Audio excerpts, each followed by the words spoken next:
तो मैंने वहीं गाँव से इंटर तक की पढ़ाई की, क्योंकि उस समय मेरे फैमिली में एजुकेशन बैकग्राउंड अच्छे नहीं हैं। और इंजीनियरिंग में जाने के बाद ये पता चलता है कि हिंदी मीडियम से हम आगे लाइफ में उतना अच्छा नहीं कर सकते जब तक मुझे इंग्लिश में चेंज नहीं होंगे। हुँ, और उस समय मैं जस्ट वही एसएससी जेई का एग्जाम था 2022 का। तो हुँ। उस समय स्टार्टिंग फेज था, तो मैंने एग्जाम दिया था। मेरे आए थे प्री में 62 मार्क्स, जो कि बहुत ही कम थे। तो मुझे लगा कि मुझसे नहीं हो पाएगा, बट मैं वापस उस प्रिपरेशन में नहीं जा सकता था, क्योंकि मेरे फ्रेंड ऑलरेडी मुझसे आगे जा चुके थे। तो सबसे पहले तो मैं आपका वेलकम करती हूँ इस इंजीनियर्स वाला प्लेटफ़ॉर्म पर, क्योंकि आप थैंक यू। इतने इंस्पिरेशनल हो। आपसे मेरी थोड़ी देर पहले ही बात हुई और बहुत सारे स्टूडेंट्स जो अभी इस सेशन को देख रहे हैं, आप बस ये बात देखिएगा, ये अमन जो स्टूडेंट है, ये एक डिप्लोमा स्टूडेंट है और इन्होंने सीपीडब्ल्यूडी एग्ज़ाम तो इस बार क्रैक किया है, लेकिन इस एग्ज़ाम के अलावा भी इनके पास इतनी लंबी लिस्ट है जो एग्ज़ाम्स इन्होंने निकाले हैं। जैसे अभी इसरो में आपने बताया कि आपका इसरो का एग्ज़ाम क्वालीफाई हो गया है। बीएचईएल में ये काम कर रहे हैं। तो जितने भी स्टूडेंट्स अभी इस सेशन को देख रहे हैं, आपको बहुत कुछ सीखने को मिलने वाला है और पूरी जर्नी अमन आज आप हमारे साथ शेयर करोगे। और इतने सारे एग्जाम्स आपने निकाले, तो आप थोड़ा-सा बताइए कि वो एग्जाम्स निकल चुके थे, फिर आपने कैसे सोचा कि मैं एसएससी जेईई का एग्जाम भी दूँ? क्योंकि ऑलरेडी आप बीएचईएल में काम कर रहे हैं, तो आप उसके बारे में बताइए थोड़ा अपनी जर्नी के बारे में। Yes ma'am. तो मेरा नाम मैम अमन जायसवाल है, और मेरी एज 23 है। हुँ, और मैंने इंटरमीडिएट अपने गांव से ही, मैं एक्चुअली यूपी से बिलोंग करता हूँ, गाजीपुर डिस्ट्रिक्ट से। तो हुँ, मैंने वहीं गांव से इंटर तक की पढ़ाई की, क्योंकि उस समय मेरे फैमिली में एजुकेशन बैकग्राउंड अच्छे नहीं है। हुँ, तो इंटरमीडिएट तक मुझे आइडिया नहीं था करना क्या है। हुँ, तो जैसे मैंने इंटरमीडिएट किया, तो पॉलिटेक्निक का हमारे यूपी में एग्जाम होता है। तो मैंने वहाँ पे इंट्रेंस एग्जाम को दिया, और मुझे गवर्नमेंट पॉलिटेक्निक लखनऊ, जो यूपी का नंबर 1 कॉलेज है, वो हाँ, अलॉट हो गया। हुँ, तो वहाँ से मुझे ये था कि यूपी और बिहार में जो एजुकेशन लेवल है वो उतनी अच्छी नहीं है जितना हुँ, अदर स्टेट में या सिटी में है। तो वहाँ बट मेरा ये था कि रैंक अच्छे थे, तो मुझे कॉलेज अच्छा मिल गया था। तो वहाँ से जो मेरी लोगों से कनेक्टिविटी या मेरे फ्रेंड थे, बहुत अच्छे अच्छे थे। तो वहां से मैं गया, और फिर डिप्लोमा कैसे कैसे मैंने, एक्चुअली मैं हिंदी मीडियम से था। और इंजीनियरिंग में जाने के बाद ये पता चलता है कि हिंदी मीडियम से हम आगे लाइफ में उतना अच्छा नहीं कर सकते जब तक मुझे इंग्लिश में चेंज नहीं होंगे। हुँ, तो वहां से मैंने कैसे कैसे करके डिप्लोमा पास कर लिया हिंदी मीडियम से ही।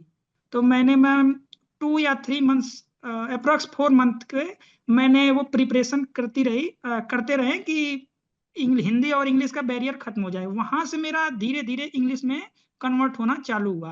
हुँ, और उस समय मैं जस्ट वही एसएससी जेई का एग्जाम था 2022 का।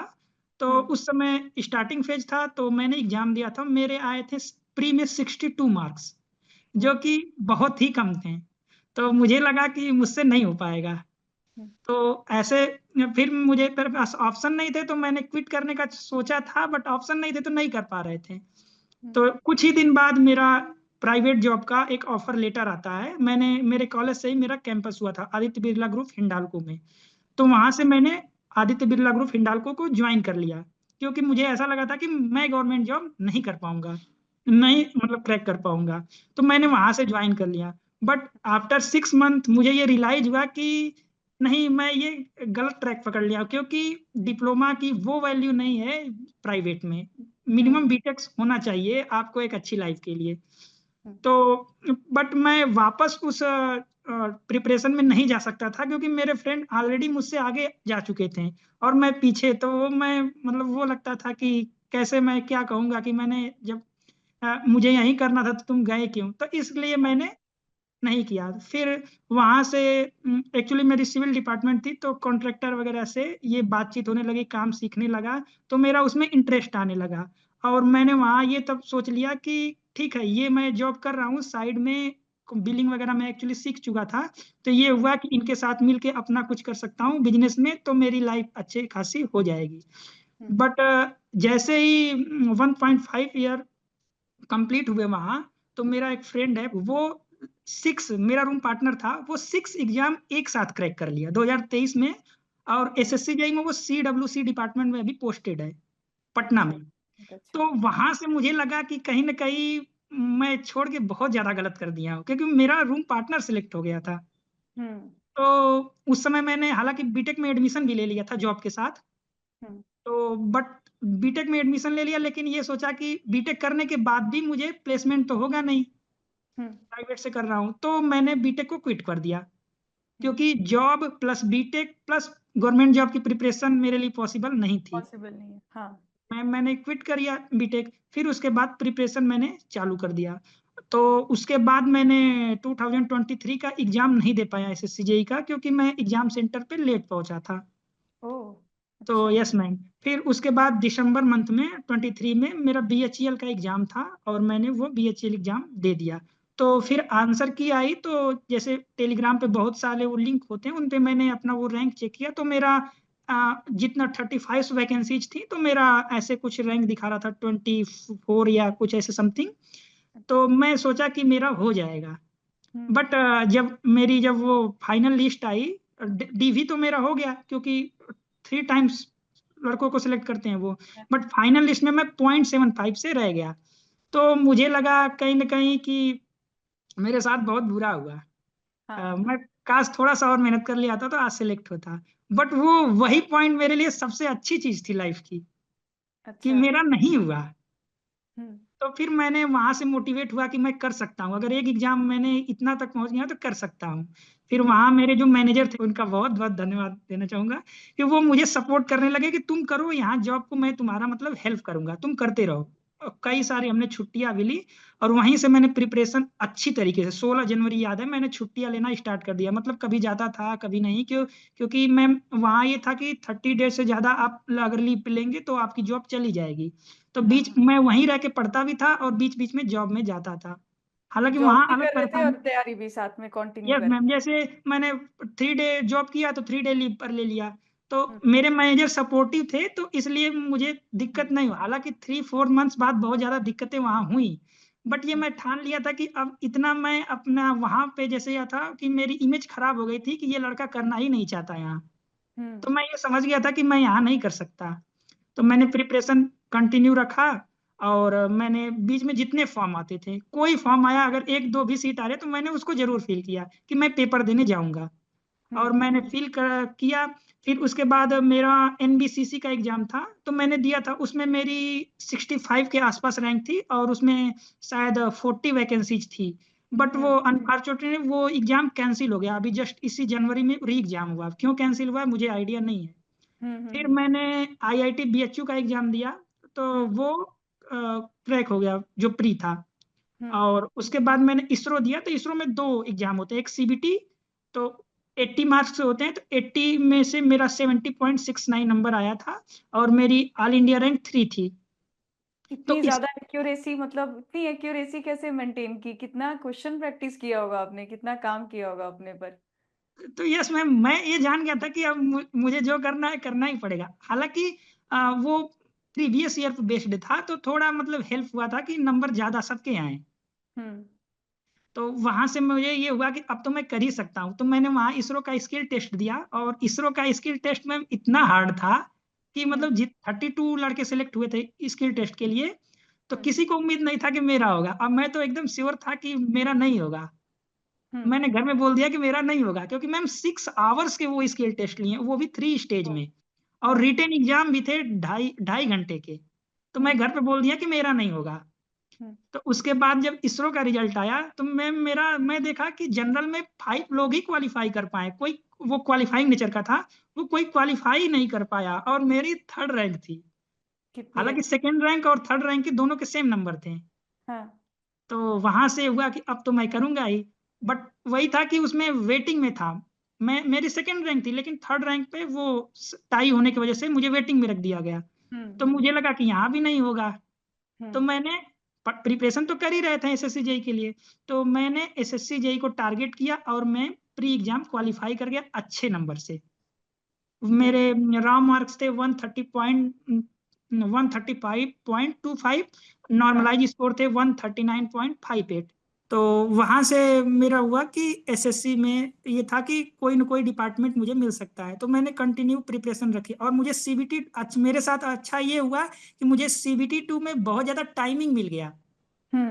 मैं जॉब के साथ मुझे टाइमिंग नहीं मिल पा रहा था, मुझे करते रहना। और डेली मैंने जो भी एग्जाम मेरा आता था, जैसे एसएससी जेई में प्री या वुमेन्स, तो उसके मैं 2 मंथ्स पहले से ही फुल लेंथ टेस्ट, मतलब 60, ये मेरा टारगेट था कि फुल 60 टेस्ट देने हैं। इसलिए मैंने पीडब्ल्यू में भी दिया, तो वहां भी सेम रैंक थे। तो मुझे ये था कि मेरा हो जाएगा सिलेक्शन, बट इतना अच्छा होगा ये मुझे आइडिया नहीं था।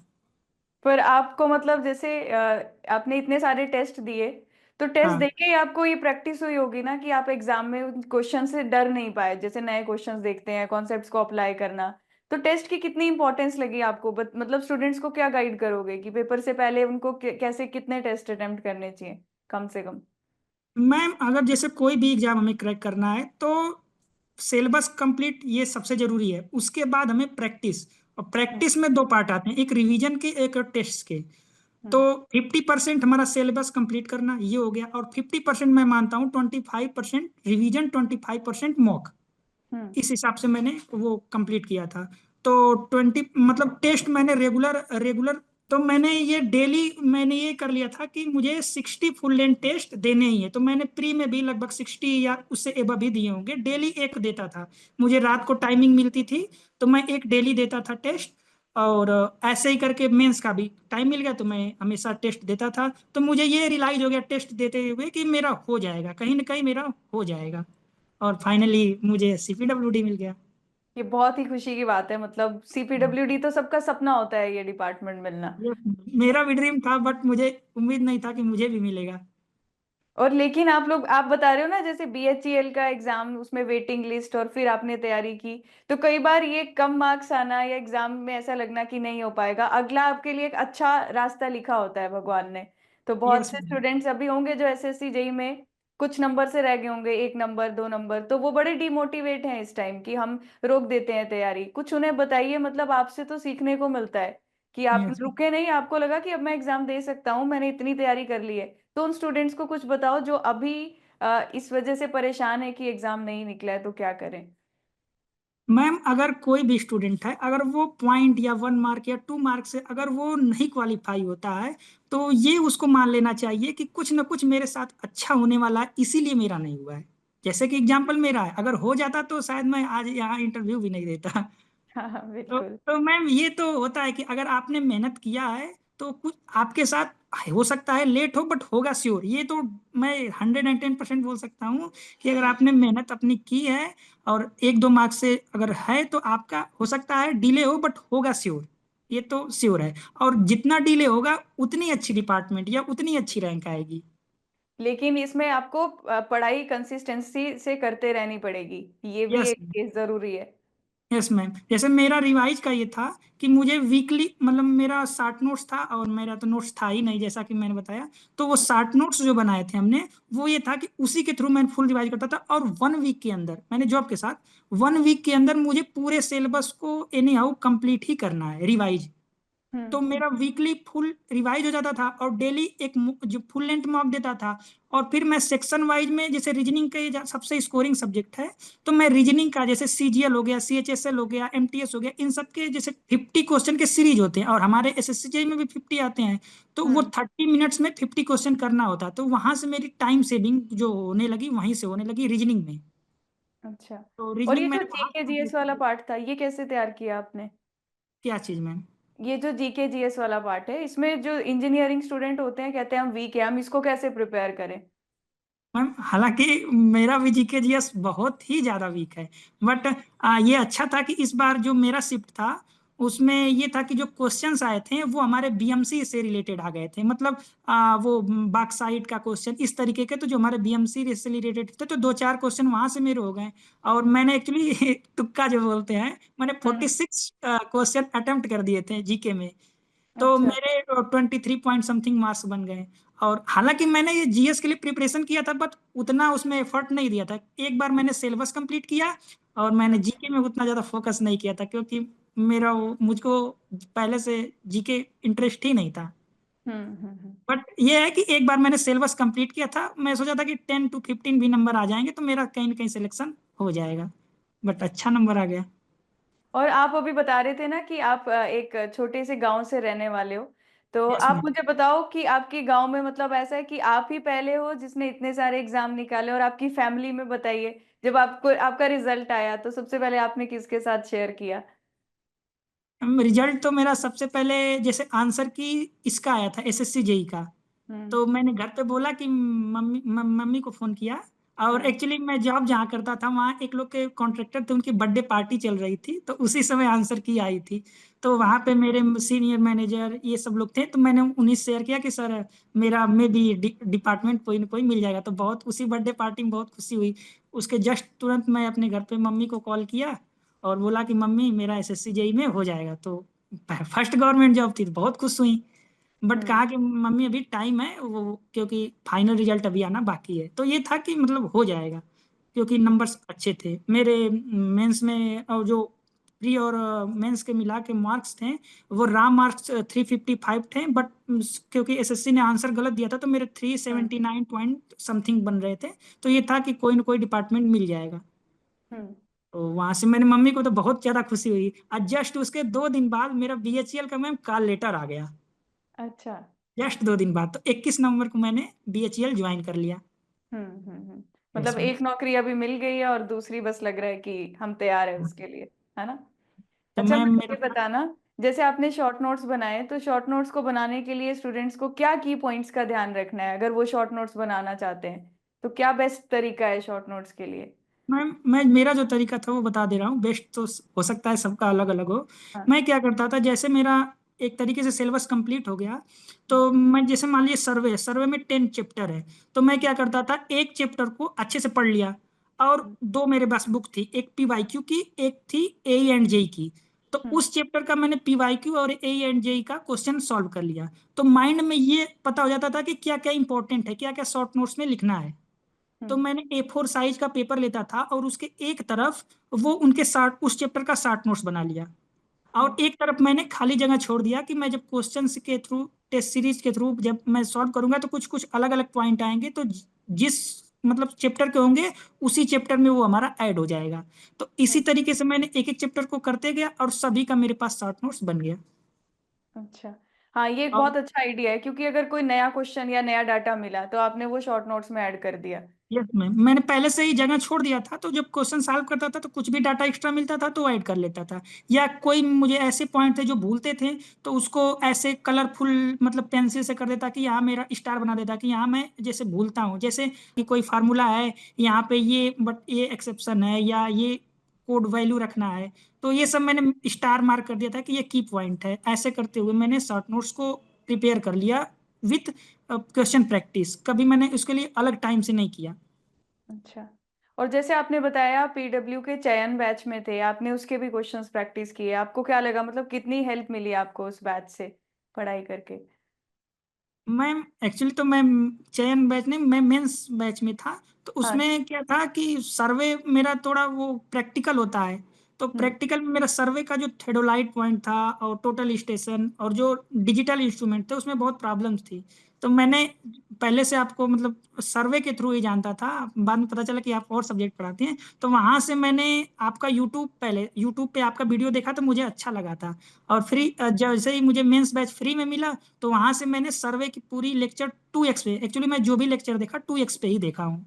तो टू अच्छा। एक्स पे करके देख लिया। और वहां से जितने पीपीटी थे सभी को एक साथ कंपाइल करके और सारे क्वेश्चन को सॉल्व कर लिया। हम्म। तो इस तरीके से मुझे पीडब्ल्यू में जैसे मैंने आरसीसी सॉल्व किया था, वो देवेश सर का हम्म। डीएमसी सॉल्व किया था, और सॉइल मैकेनिक्स सॉल्व किया था, और सर्वे और ट्रांसपोर्टेशन में पूरा नहीं सॉल्व किया था, केवल हाईवे सॉल्व किया था हम्म। इसमें। अच्छा। इस तरीके तो से पीडब्ल्यूडी सर्वे के लिए मुझे सबसे अच्छा लगा पीडब्ल्यू में आपका, इसीलिए मैं आपसे बोला कि मैं आप ही को इंटरव्यू दूंगा। अरे, थैंक यू सो मच। मेरी पूरी कोशिश रहती है क्लास में, क्योंकि सर्वे एक ऐसा सब्जेक्ट है ना, हम उसको प्रैक्टिकली रिलेट करके पढ़ पाते हैं। तो अगर रिलेट कर गया तो आसान बन गया, नहीं समझ आया तो वही सब्जेक्ट मुश्किल बन जाता है। Yes ma'am. हाँ। तो अब जैसे आपकी जर्नी में आपने इतने सारे एग्जाम्स निकाले, आपने कोई टाइम टेबल फॉलो किया मतलब कुछ जो आगे वाले स्टूडेंट्स को आप गाइड करोगे कि वो क्या कर सकते हैं कि वो भी इतना कैपेबल हो जाएं, क्योंकि पता है स्टूडेंट्स का क्या रहता है, आपको पता ही है क्लास में क्या पूछना रहता है कि मैम अभी हम एक महीना, मान लो अभी जनवरी में हम हाईवे पढ़ रहे हैं, तो मार्च में हम हाईवे भूल जाते हैं, तो हम इसको याद कैसे रखें, तो रिवीजन की क्या स्ट्रेटेजी रखें कि एग्जाम टाइम तक याद रहे, तो आपने क्या रखी थी, आप वो बताना। मैम मेरा थोड़ा रिवीजन का अलग स्ट्रेटेजी था क्योंकि मैं जॉब में था। तो मैं ये करता था, जैसे कोई सब्जेक्ट पढ़ लिया तो मैंने जैसे कंप्लीट हो गया, मान लीजिए हाईवे कंप्लीट हो गया, तो मैं जैसे सुबह उठा, ब्रश करना है या एक्सरसाइज करना है, क्योंकि मैम जैसा टाइम रहेगा तो उस हिसाब से हमें वो अपने को डालना होगा ना। अदरवाइज मैं ये सोचता कि मुझे बैठ कर ये लेक्चर देखने हैं, तो मेरे पास उतना टाइम ही नहीं था।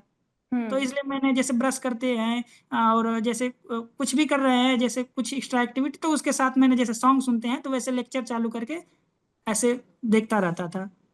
तो जैसे अभी बहुत स्टूडेंट्स होंगे जो जॉब के साथ ही तैयारी कर रहे होंगे, तो उनके लिए ये की पॉइंट है कि वो पूछते हैं कि हम टाइम कैसे निकालें, एक दिन में 4 क्लासेस होती हैं तो हम कैसे उसको कवर करें। तो जो आपको टाइम मिला आपने उस टाइम को यूटिलाइज किया। तो जो यस लोग मैम। बाकी जॉब कर रहे हैं तो उनको भी एक चीज ये सीखने को मिलती है कि जो आपके पास टाइम है जॉब के अलावा आप उसको भी यूज कर सकते हो। प्लस पॉजिटिव पॉइंट मुझे आपका लगा कि आपको जॉब में भी सपोर्ट करने के लिए आपके मैनेजर थे, वो बहुत बड़ा सपोर्ट आपके लिए था, बिल्कुल, है ना। ठीक है। Yes ma'am. हाँ, तो अब जैसे आपने जब नोट्स बनाए, अच्छा आपने बताया आपने शायद नोट्स, जैसे मैं कोई सब्जेक्ट पढ़ रही हूँ तो आप पीडीएफ से पढ़ते थे या फिर कोई प्रॉपर तरीके से आपने नोट्स बनाए थे। मैम जैसे सभी लेक्चर के पीपीटी आते हैं, तो मैंने क्या किया, सीरियल वाइज पीपीटी को कंबाइन करके वो पीडीएफ बना लिया था। तो हम्म। मेरे पास टाइम नहीं था, तो वो मैं उसी फोन से ही अलग अलग जैसे कुछ पॉइंट एक्स्ट्रा हुआ तो उसी में ऐड करते गए, हाईलाइट करते गए, कि मैं हम्म। उसको बाद में वही वही पॉइंट, क्योंकि मैम पीपीटी में जैसे इन्वायरमेंट सब्जेक्ट था तो 1142 पेज थे ऐसे समथिंग। तो हाँ। जो अंडरलाइन किए रहते थे वही पढ़ता था। तो मैं क्या करता था, जैसे 1000 पेज का है, तो मैं बार बार बोला ना, वीकली रिवाइज मेरा रहता था कि फुल सब्जेक्ट कर ले, पूरा सिलेबस वीकली रिवाइज कर लेना है। तो हम्म। बार बार करने से क्या हुआ था कि मेरा एक सब्जेक्ट 2 से 3 आवर्स में पूरे कंप्लीट रिवाइज हो जाते थे अच्छा। पीडीएफ के थ्रू। बट ये मैं कॉपी से करता तो शायद नहीं होता। बिल्कुल, क्योंकि ना बहुत से स्टूडेंट्स जो जॉब के साथ ही तैयार कर रहे होंगे उनके पास नोट्स बनाने का टाइम नहीं है। तो आपके यस पास मैम। इतना अच्छा फीचर है कि आप सारे पीडीएफ लो, उनको डाउनलोड करो, उनको मर्ज करो, वहां से रिवाइज करो और अपने क्वेश्चंस प्रैक्टिस करो। जैसे आपने कहा कि क्वेश्चन प्रैक्टिस तो बेस्ट मीडियम है जहाँ से पता यस, चलेगा हमें कितनी चीजें आती हैं, है ना। चलिए। वहीं से और कॉन्फिडेंस मिलता है। हाँ, बिल्कुल, मैं लास्ट लास्ट क्वेश्चन आपसे मतलब यही पूछना चाहूंगी। इतनी मतलब आपकी जो पूरी जर्नी रही है डिप्लोमा के बाद, आपने जो प्राइवेट जॉब भी करी और उसके बाद साथ साथ तैयारी की, कोई ऐसी चीज आपको ऐसी लगी हो कि मैं आने वाले 2025 वाले स्टूडेंट्स को बताऊं, जो आपने आप अपनी टाइम में कोई गलती की हो या आपने कोई डिफिकल्टी फेस की हो और आपको लगा हो मैं डीमोटिवेट हो गया हूं, कुछ भी ऐसा पॉइंट जो आप आने वाले स्टूडेंट्स को बताओगे जो उनके लिए हेल्पफुल हो सकता है। Yes ma'am.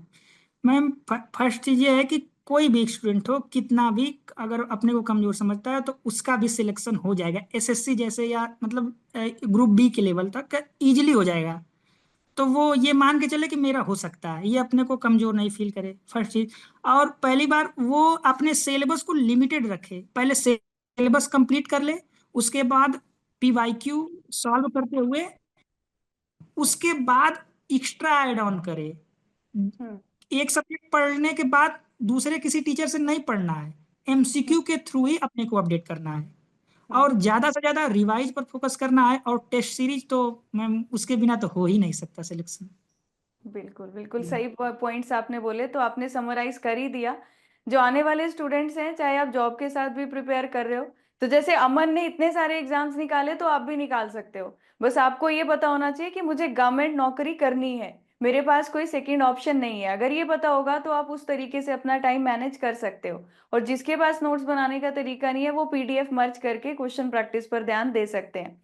और जैसे अभी अमन ने बताया SSC JE PY Q, state AJE के पीवाई क्यूज, इसमें जो की पॉइंट्स आपको मिलेंगे ये आपको अपने शॉर्ट नोट्स में ऐड करते जाने, जो आपकी रिवीजन में हेल्प करेंगे।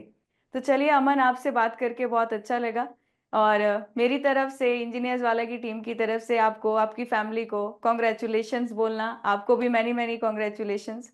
और इतने थैंक सारे यू। आपने एग्जाम्स निकाले हैं, हो सकता है फिर कभी किसी इंटरव्यू में आपसे मौका मिले बात करने का। यस। चलिए, तो अभी के इस सेशन को करते हैं हम यहीं पर एंड, है ना। और आपसे बात करके बहुत अच्छा लगा, इंटरेक्शन करके, क्योंकि आपने बहुत ज़्यादा इंपॉर्टेंट की पॉइंट सबको बताए और आपने इतने सारे एग्जाम्स निकाले हैं। एक बार फिर से आपको मैनी मैनी कॉन्ग्रेचुलेशंस मेरी तरफ थैंक यू से मैम। और पूरी इंजीनियर्स वाला की टीम की तरफ से। Thank you ma'am. Thank you so much.